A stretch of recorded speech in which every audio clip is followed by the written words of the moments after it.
My name is Daniel Chitombi. My name is Ingrid Rose Salvin. I grew up in Chatsworth, Durban. I think we were kind of like outcasts because my family didn't treat us nicely.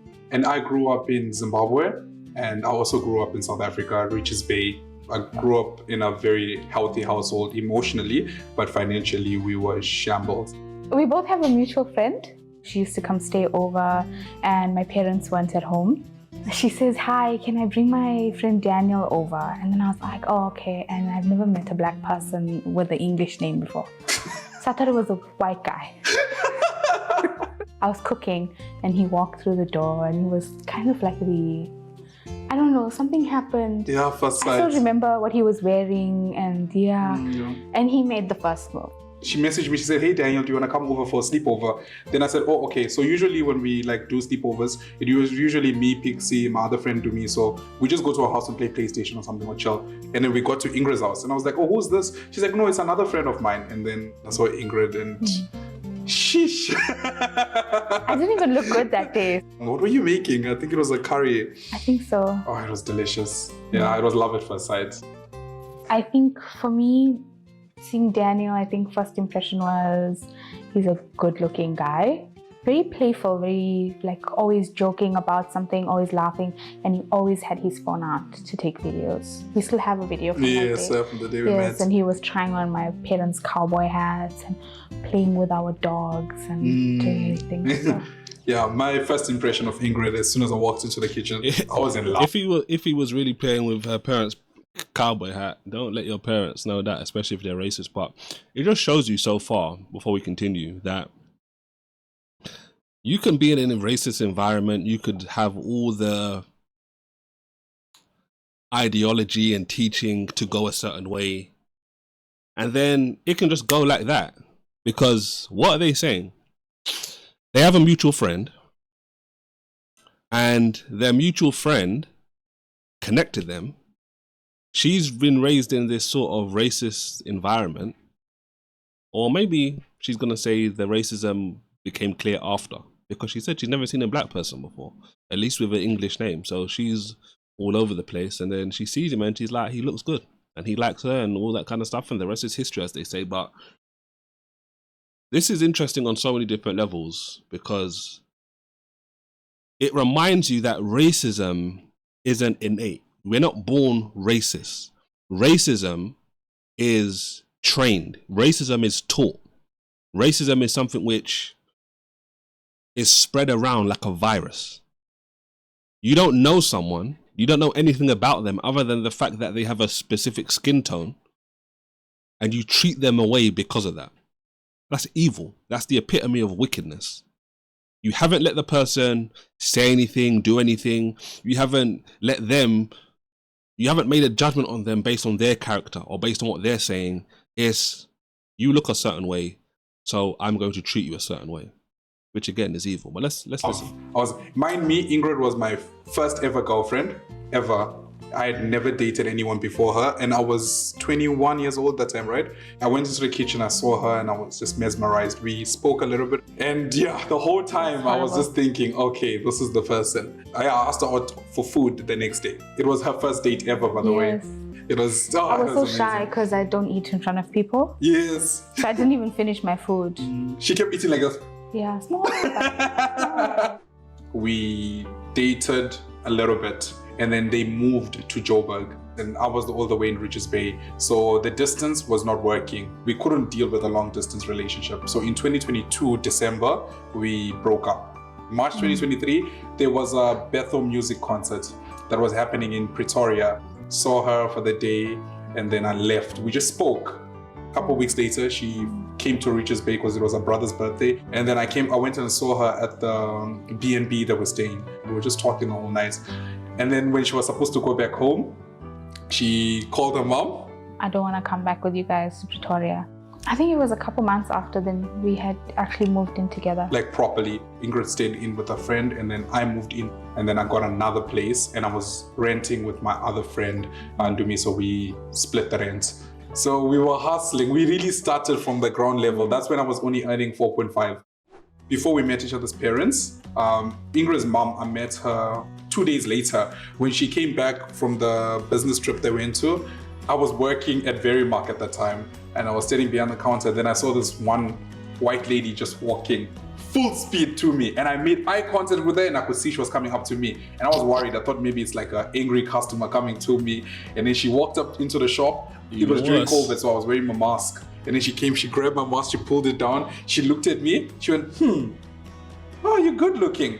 And that, I was like, what is going on? I was like, what is going on here? And then she's like, oh, I'm Ingrid's mom, by the way. I was really nervous. And that's how I met Ingrid's mom. But then Ingrid meeting my parents last year, I took quite long. I'm black. You don't take a girl home unless you know you're going to marry her. I was also very scared to meet his mom because I respected her a lot.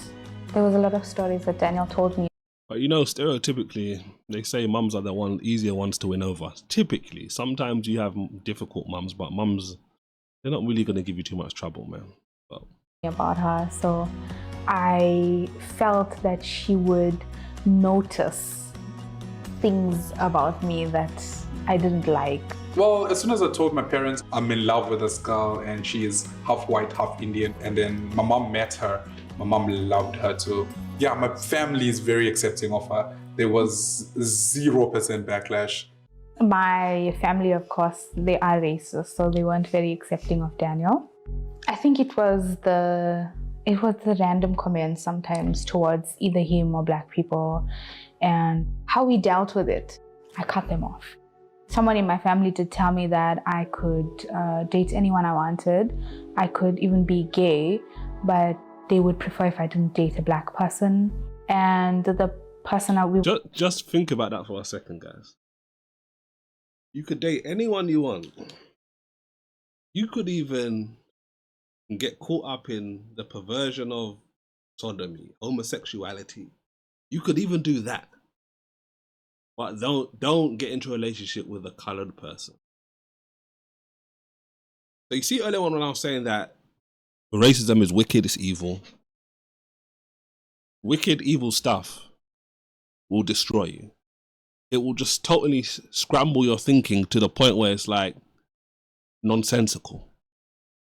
You would rather your daughter, go with another woman than be with a man who can take care of her, who loves her, who can help her forge a family and create a successful environment, a successful household for their children, and all that good stuff.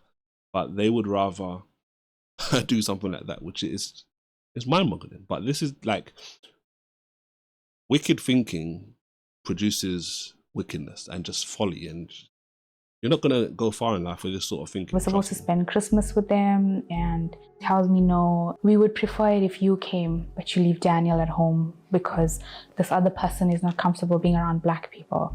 Someone else uses the K word very openly. And the other day, this person visited me at work and came for a fight. And now I was standing there arguing, and the two girls that work there, the person decided to bring them into the conversation, saying that even them, the two black girls, need to accept.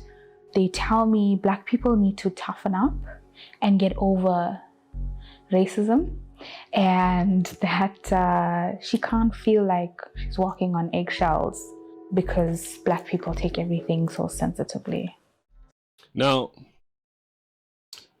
racism obviously still exists today in various different forms in various different places. Some places there's no racism. Other places there's a lot of racism. So yes, I'm one of the people that will always say bad things have happened in the past.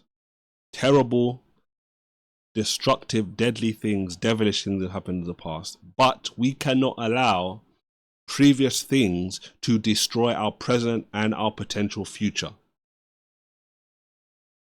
Racism today is very, very, very different to the racism from previous times in most places. Does that mean it's acceptable? No. Does that mean we shouldn't complain about it if we ever find ourselves in these situations? No, it doesn't mean that. But at the same time, so we're seeing the different dynamics now. there's people who may have not been the victims of racism. They feel like they need to walk on eggshells. And yeah, to a certain degree, there is going to be a level of that for a lot of people. But at the same time, people who maybe their ancestors and stuff like that have gone through racism, like extreme racism, okay. Can they continue to beat you over the head with that? That's not right either. So it can't be used as a crutch, as to say, it shouldn't be used as a crutch anyway, to say, well, this is where I come from, so that's my escape route. No. Like, no one's saying forget what may have happened to you or may happen to you in your past. But at the same time, again, you have to find the balance where it's like you're not using it as a crutch, as something to hold you down. Use it as something to empower you and to make you even better than you would have been anyway.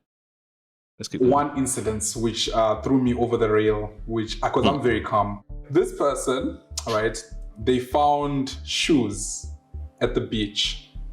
And then when we visited them, Ingrid and I, this person walks up to me and then hands me, and then they said, oh, I found the shoes at the beach. Maybe you can give them to your mother. The shoes look like para shoes. They were para shoes. They were stuck together with wires. I'm not lying to you. This happened. When we told the story to my mom. So I was going to say, it has to be the dad, right? But then after that last one, I was like, wait, could it be a mum? But I was like, the mum seemed to like him. So is it like an auntie or maybe like a sister?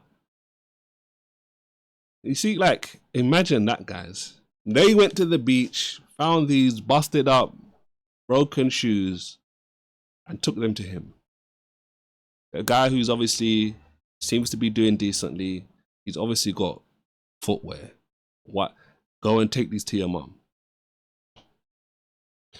Kudos to these two anyway, right? For continuing to stick it out, to continuing to stomp on the head of racism and to say no.